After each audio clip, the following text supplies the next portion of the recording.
বন্ধুরা, আইএম বা intramuscular injection অর্থাৎ মাসেলের ভিতরে ইনজেকশন কিভাবে দিতে হয় আমরা সকলে জানি। কিন্তু এর একটা সঠিক নিয়ম আছে বা প্রসিডিউর আছে, সেটা আমরা আসুন জেনে নেই। প্রথমে এম্পুলটাকে ভাঙবো, ভেঙে এটার ভিতরে ইনজেকশন নিয়ে সরাসরি 90 ডিগ্রি অ্যাঙ্গেলে ওই জায়গাটায় পুশ করব।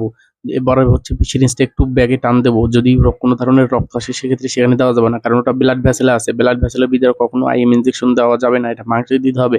তো আবার পজিশন চেঞ্জ করে আবার যখন আমরা দিব, যদি মাংসের ভিতরে যায় তাহলে সেক্ষেত্রে রক্ত আসবে না।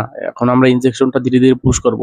এভাবে বন্ধুরা আমরা হচ্ছে আইএম ইনজেকশন দিই। যদি ভিডিওটা ভালো লাগে তাহলে লাইক, কমেন্ট, শেয়ার ও সাবস্ক্রাইব। বন্ধুরা, আইএম বা ইন্ট্রামাসকুলার ইনজেকশন অর্থাৎ মাসেলের ভিতরে ইনজেকশন কিভাবে দিতে হয় আমরা সকলে জানি। কিন্তু এর একটা সঠিক নিয়ম আছে বা প্রসিডিউর আছে, সেটা আমরা আসুন জেনে নেই।